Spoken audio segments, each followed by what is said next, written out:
যে রব্বে কারীম দয়া করে মায়া করে অনুগ্রহ করে আমাদেরকে সুস্থ রেখে আল্লাহ তাআলার পবিত্র ঘর মসজিদে পবিত্র দিন জুমার দিনে আগে আগে আসার বসার, কোরআন হাদিসের আলোকে কিছু কথা বলার শোনার তৌফিক দিচ্ছেন।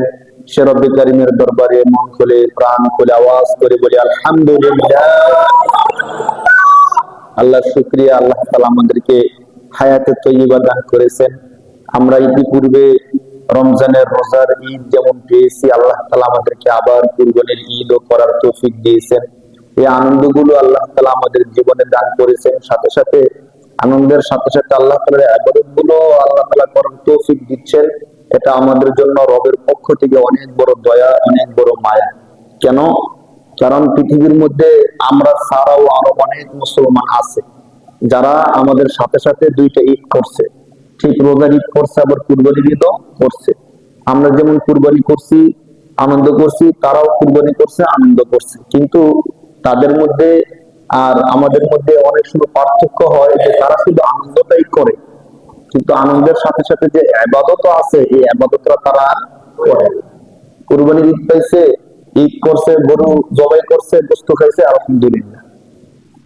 এই কুরবানি যে করলো, কার হুকুম অনুযায়ী করলো, কেন করলো, কেন এই কুরবানি করার বিধান আল্লাহ তাআলা দিল, কার পক্ষ থেকে এই বিধানটা আসছে, ওই রবকে গিয়ে একটা সেজদা দেওয়া, ওই রবের জন্য কাজ করা, ওই রবের ইবাদত করা, এই বিষয়টা তাদের মাথায় আসে না, আসবে না। তারা শুধু মনে করে যে বছরে দুইটা ঈদ আসে, আমাদেরকে আনন্দ করতে হয়, সবাই আনন্দ করে, আমরাও আনন্দ করি। অথচ বিষয়টা এমন না। কুরবানি করছি, আমরা একটা ওয়াজিব কাজ করছি।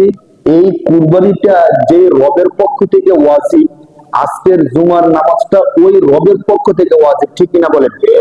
বিষয়টা এমন না যে শুধু কুরবানিটা ওয়াজিব করছে আল্লাহ আর নামাজটা আমার উপর ওয়াজিব করে নেই। শুধু এতটুকু না, যে রব আমাকে কুরবানির বিধান দিচ্ছেন ওই রবই আজকের ফজরের নামাজটা আমার উপর কি করছিলেন? ফরজ করছিলেন।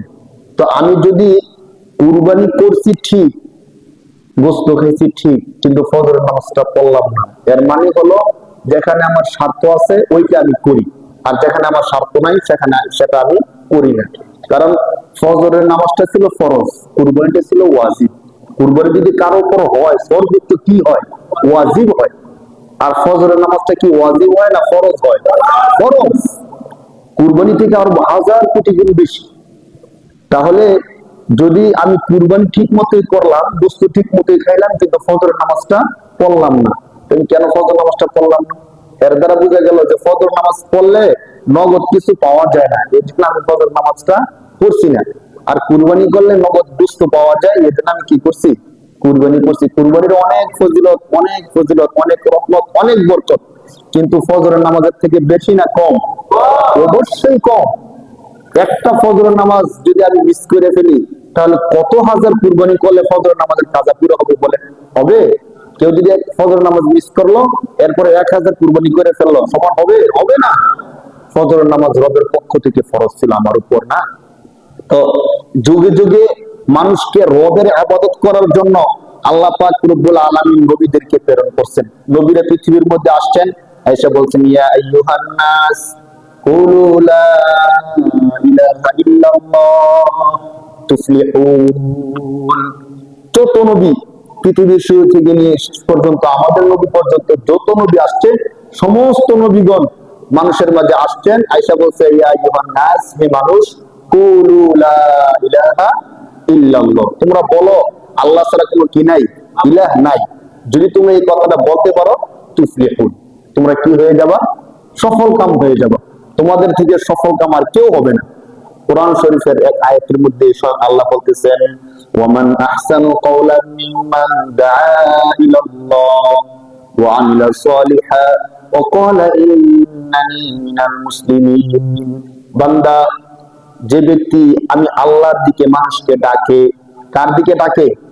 আল্লাহর দিকে ডাকে। ওমান আহসানু কাওলান মিম্মান দাআ ইলাল্লাহ, আল্লাহর দিকে যে মানুষকে ডাকে, এবং ওয়া আমিলা সালিহা, সাথে সাথে সে নিজেও সৎ কাজ করে। শুধু এমন না যে মানুষকে সৎ কাজের কথা বলে নিজে করে না, এমন না। মানুষকে সৎ কাজের দিকে ডাকে, আল্লাহর দিকে ডাকে, নিজেও সৎ কাজ করে, এবং সে বলে ওয়াকালা ইন্নানি মিনাল মুসলিমিন, আমি তো হলাম গর্বিত মুসলমান। আল্লাহ বলেন ওমান আহসান কাওলান, তার কথা থেকে শ্রেষ্ঠ আর কার কথা হতে পারে? যে ব্যক্তি মানুষকে কার দিকে ডাকে? আল্লাহর দিকে ডাকে। তাহলে আমাদের মধ্যে কেউ যদি মানুষকে আল্লাহর দিকে ডাকে, আমাদের মধ্যে সবচেয়ে সুন্দর কথা হলো তার কথা, সুবহানাল্লাহ। এই কথা বলছেন কি? স্বয়ং আল্লাহ। স্বয়ং আল্লাহ বলতেছেন যে মানুষকে আল্লাহর দিকে ডাকে তার কথা হলো সবচেয়ে সুন্দর কথা, সুবহানাল্লাহ। তো যুগে যুগে যত নবী আসছেন, নবীদের কাছে এটাই ছিল। হযরত নূহ আলাইহিস সালামের ব্যাপারে ইতিহাসের মধ্যে আসছে যে নূহ আলাইহিস সালামের জাতি একটু বেকাতারা ছিল, যার কারণে তাদেরকে যত দাওয়াত দিতেন তার ততই তারা ইগনোর করত। এমন হতো যে মানুষ কানের মধ্যে তুলে দিয়ে রাখতো, কানের মধ্যে হাত দিয়ে রাখতো, এরপরও তিনি কাছে গিয়ে বলতেন, ইয়া আইয়ুহান নাস কুলু লা ইলাহা ইল্লাল্লাহ। মানুষকে এটা বলতেন। তো কি হইতো? মানুষ বিরক্ত হইয়া হযরত নূহ আলাইহিস সালামকে মারতে মারতে মারতে মারতে বেহুশ করে ফেলতেন। তিনি বেহুশ হয়ে রাস্তার মধ্যে পড়ে থাকতেন। তো যখন আবার হুঁশ ফিরে আসতো, তখনই আল্লাহর নবী আবার মানুষের ধারে ধারে যাইতেন, গিয়ে সেটা বলতেন, ইয়া আইয়ুহান নাস কুলু লা ইলাহা ইল্লাল্লাহ। মানুষ, তোমরা তো বুঝতেছো না, আমার একবেলা খাওয়ার জন্য, আমি টাকা পয়সা পাওয়ার জন্য, এগুলোর জন্য না, তোমরা যেন মুক্তি পাওয়া যাও, তোমরা যেন শান্তি পাও, এই জন্য আমি তোমাদেরকে আল্লাহ ডাকতেছি। তাহলে আমার কি স্বার্থ বলো? যুগ যুগ ধরে, দিনকে দিন ধরে, রাত রাত দিন এক করে আমি মানুষকে আল্লাহর দিকে ডাকতেছি কেন? কোরআন শরীফের আয়াতের মধ্যে আল্লাহ তাআলা এই নবীর নামে একটা সূরা নাযিল করে দিয়েছেন, সূরা নূহ। সূরা নূহের মধ্যে আল্লাহ তাআলা বিস্তারিত আলোচনা করছেন এই নবী কত কষ্ট করছেন। নবী বলতেছেন যে আল্লাহ, আপনার এই বান্দাদের নিকট আমি নিজে একা একা গেছি, তারা আমার কথা শুনে নাই। আমি মজলিসের মধ্যে গিয়ে ঘোষণা করে দাওয়াত দিছি, এরপরও তারা আমার কথা শুনে নাই। আমি ভাবছি গোপনে গিয়ে দাওয়াত দিলে তারা শুনবে, আমি গোপনে গিয়ে দাওয়াত দিছি, তারা শুনে নাই। প্রকাশ্যে দাওয়াত দিছি, তারা শুনে নাই। আল্লাহ, এমন কোন পন্থা নাই যে পন্থায় আমি তাদেরকে কি দেই নাই? দাওয়াত দিই। একমাত্র কার দাওয়াত দিছে বলেন? আল্লাহর দাওয়াত দিছে। নবীদের মধ্যে সমস্ত নবীরাই মানুষকে আল্লাহর দিকে ডাকছেন। তাদের মধ্যে একজন আল্লাহর প্রিয় এবং শ্রেষ্ঠ নবী ছিলেন হযরত সুলাইমান আলাইহিস সালাতু ওয়াস সালাম। নবীকে আল্লাহ পাক রব্বুল আলামিন এত চমৎকার ক্ষমতা দিয়েছিলেন, যত নবী আসছেন সমস্ত নবীদের মধ্যে রাজত্বর দিক থেকে, ক্ষমতা পাওয়ারের দিক থেকে হযরত সুলাইমান আলাইহিস সালামের ক্ষমতা একটু বেশি ছিল। কোরআন শরীফের এক আয়াতের মধ্যে আল্লাহ পাক রব্বুল আলামিন বিষয়টা তুলে ধরছেন। কেন বেশি ছিল? সুলাইমান আলাইহিস সালাম নিজে আল্লাহর কাছে দোয়াটা করছিলেন যে আল্লাহ, আপনি আমাকে এমন একটা পাওয়ার দেন, একটা ক্ষমতা দেন, যে ক্ষমতা আগে কেউ পায় নাই, পরে কেউ পাবে না। কি দোয়াটা করছিলেন? কোরআন শরীফের আয়াতের মধ্যে আসলে দেখেন, সুলাইমান আলাইহিস সালাম আল্লাহ তাআলার কাছে দোয়া করতেছেন। আমরা যে দোয়া করি অনেক সময় হতাশ হয়ে যায় যে দোয়া করতেছি, দোয়া কবুল হয় না। কিন্তু দোয়া করলে আল্লাহ কবুল করেনই করে। যদি আমি আমার দিন থেকে ইখলাসের সাথে দোয়া করতে পারি, করার মতো দোয়া, আল্লাহকে ডাকার মতো যদি ডাকতে পারি, আল্লাহ শুনবেনই শুনবেন। শুনবেন না কেন? আমরা কোন রকম দুইটা হাত তুলি, ইমাম সাহেব হাত তুলে আমরাও হাত তুলি, হাত তুললাম, মুখ মুচ্ছা বাড়িতে চলে আসি। ইমাম সাহেব কি বলছে আমি বুঝি নাই, আমি আল্লাহকে কি বলছি আমি বুঝি নাই। তো 10 বছর পরে এসে বলে 10 বছর ধরে আল্লাহর কাছে দোয়া করতেছি, কই আল্লাহকে দোয়া কবুল করতেছে না। দোয়া কবুল করার জন্য শর্ত হলো আমার দিনটা যেন আল্লাহর সাথে লেগে থাকে, আরশের সাথে লেগে থাকে, এমন কায়মন বাক্যে আল্লাহর কাছে বলতে হবে। তখন মনোযোগটা একমাত্র কার দিকে থাকতে হবে? আল্লাহর দিকে থাকতে হবে। আল্লাহর দিকে যদি আমার দিলটা থাকে, তখন আল্লাহ আমার দোয়াটা শুনে। দোয়া করতেছে সুলাইমান সালাম, রব্বি হাবলি মুলকা লা ইয়ানবাগি লিআহাদিন মিন বাদি, সুবহানাল্লাহ।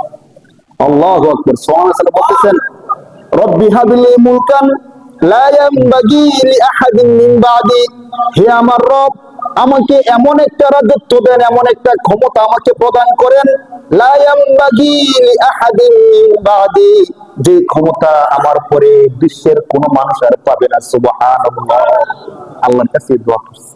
আল্লাহ পাক রব্বুল আলামিন, আপনারা জানেন নবীরা, সমস্ত নবীরা মুস্তাজাবুদ দাওয়াত, অর্থাৎ নবীরা যত দোয়া করেন আল্লাহ ওই সমস্ত দোয়াগুলো কবুল করে ফেলেন। সুবহানাল্লাহ। নবীদের একটা বৈশিষ্ট্য হলো, নবীরা যদি আল্লাহর কাছে কোনো কিছু চান, আল্লাহ কবুল করে ফেলেন। আল্লাহ রাসূল যখন অর্থ কষ্টে ছিলেন, খাবার দাবার ছিল না, আম্মা জান আয়েশা রাদিয়াল্লাহু তাআলা বলেন যে উম্মত, তোমরা কি জানো নবীর অবস্থা কি ছিল? আমার নবী জীবনে কোনোদিন 2 বেলা একসাথে পেট ভরে খাবার খান নাই। এটা কিন্তু কথাটা বলা সহজ, কিন্তু বাস্তবতা এত সহজ না।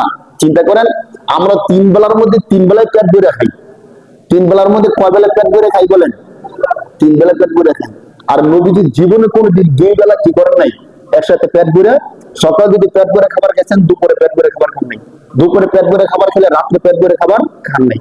এমনও বলছেন আম্মা জান আয়েশা যে এমন গেছে যে মাস কি মাস আমাদের চুলার মধ্যে কোনো খাবারই রান্না হয়নি, কোনো খাবার রান্না হয়নি। তো জিজ্ঞেস করছিল যে মাস কি মাস রান্না হয়নি, চলছেন কি করে? তো আমরা 2টা জিনিস দিয়ে চলতাম তখন। আমাদের শুধু খাবারের জন্য পানি ছিল আর খেজুর ছিল। একটা জিনিস আপনি কয়দিন খাইতে পারবেন বলেন? কুরবানির গোস্ত সবচেয়ে আকর্ষণীয় না, কিন্তু গোস্ত কি 3 বেলা খাইতে খাইতে 3 মাস খাইতে পারবো আমরা বলেন? 2 দিন 3 দিন খাওয়ার পরে আর গোস্ত খাইতে মন চাইতো না। তো খেজুর আপনি একাধারে 2 দিন 3 দিন খাই দেখেন, আর খেজুর খাইতে পারবেন না। তো মাস কি মাস শুধু কি খেয়ে থাকছে? পানি আর খেজুর, আর কোন খাবারই ছিল না। ওই নবীকে আল্লাহ বলছিলেন যে নবী আপনি এত কষ্ট করতেছেন উম্মতের দাওয়াতের জন্য, উম্মতকে আমার দ্বীনের পথে আনার জন্য, আপনি শুধু আমাকে বলেন এই যে উহুদ পাহাড় আছে, যারা দেখছেন উহুদ পাহাড়টা, এই উহুদ পাহাড়টাকে আমি স্বর্ণ বানাই দিই। সুবহানাল্লাহ। আপনি স্বর্ণ কেটে কেটে বিক্রি করবেন আর চলবেন। উহুদ পাহাড় যদি স্বর্ণ হয়ে যায়, নবীজির আর কোনো অর্থ কষ্ট থাকলে হইলে বলেন? আল্লাহ। নবীজি বলছেন না আল্লাহ আমি এত স্বর্ণ গয়না টাকা পয়সা এগুলো কিচ্ছু চাই, আমি এগুলো কিচ্ছু চাই না। যে আল্লাহ এই পৃথিবীর মধ্যে যারা মিসকিন, যারা দরিদ্র, তারা তখন মনে করবে যে আমার নবী তো অনেক কোটিপতি ছিল, কোটি কোটি স্বর্ণের মালিক ছিল, তো নবী দিনের কাজ করছেন, দিন মানছেন, আল্লাহ বিল্লাহ করছেন। আমরা গরিব মানুষ, একবেলা খাইলে আরেক বেলা খাইতে পারি না, দুনান্তে পান্তা ফুরাই, আমরা কি আল্লাহর কাজ করতে পারবো? যাতে এই কথা না মনে করতে পারে, সবাই যেন এই জিনিসটা মনে করে যে না, আমার নবী খেয়ে না খেয়ে পেটের মধ্যে পাথর বেঁধে দিনের কাজ করছেন, দিনের দাওয়াত দিচ্ছেন। আমি কে? যে নবী আল্লাহ যার জন্য উহুদ পাহাড় স্বর্ণ বানাই দিব, ওই নবী পেটের মধ্যে কি বানছেন? পাথর বানছে। কেন বানছেন? ক্ষুধায়। কেন বানছে বলেন? ক্ষুধায় বানছে। যখন এক সাহাবী 3 দিন যাবত খন্দকের গর্ত করতেছিলেন, খাবার নাই, তো এক সাহাবী পেটের মধ্যে একটা পাথর বানছে। তো আল্লাহ রাসূল কি বলতেছেন, এভাবে কাপড়টা উঠায়া বলতেছেন আল্লাহ রাসূল দেখেন ক্ষুধায় পেটের মধ্যে পাথর বানছি। পাথরটা কেন বানতো আপনারা জানেন? পাথর তো একটু ঠান্ডা হয়, পেটের মধ্যে এইভাবে লাগায় রাখলে তখন নাকি ক্ষুধাটা কম থাকে, মানে ক্ষুধাটা অনুভব হয় কম। এই জন্য তখনকার সময় প্রচলন ছিল বেশি অতিরিক্ত ক্ষুধা লাগলে পেটের মধ্যে পাথর বাইজা রাখতো। তো এই সাহাবী একটা পাথর পেটের মধ্যে বাঁধছে, আল্লাহ রাসূলকে গিয়ে দেখাইছে যে আল্লাহ রাসূল দেখেন ক্ষুধায় আমি পেটের মধ্যে একটা পাথর বাইজা রাখছি।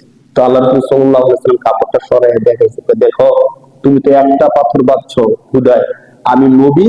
রাসূল যখন কাপড় সরাইছে দেখা গেল রাসূলের পেটের মধ্যে পাথর কয়টা? 2টা। আল্লাহ রাসূল ক্ষুধায় পেটের মধ্যে কয়টা পাথর বেঁধে রাখছে? 2টা পাথর বেঁধে রাখছে। আর আজকে আমাদের কারো কি খাবারের কোনো অভাব আছে বলেন? এমন কি হয় যে হুজুর আজকে 3 দিন হয়ে যায় কোন খাবার পাইতেছি না, 1 বেলা 2 বেলা 3 বেলা, কোন বেলা এমন আমাদের যায় না। আলহামদুলিল্লাহ আল্লাহ তাআলা 3 বেলার মধ্যে 3 বেলা আমাদেরকে কি করতেছেন? খাওয়ায় রাখতেছেন। এরপরও আমরা আল্লাহর দিকে মানুষকে ডাকি না, নামাজের আজান হয় আমরা মসজিদের দিকে আসি না। আমাদের জন্য আফসোস, হাসরের ময়দানে যদি রাসূলুল্লাহ শুধু এতটুকু বলে উম্মত তুমি কি ওই গল্পটা জানতা না যে গল্পের মধ্যে আমি নবী 2টা পাথর বাইদা মানুষকে দিনের দাওয়াত দিছি, আর তুমি দিনের দাওয়াত দিবে দূরের কথা, তুমি নিজের নামাজটাও নিজে পড়তে পারলা না উম্মত। আমি তো তোমাদের জন্য এই কষ্টটা করে আসছি।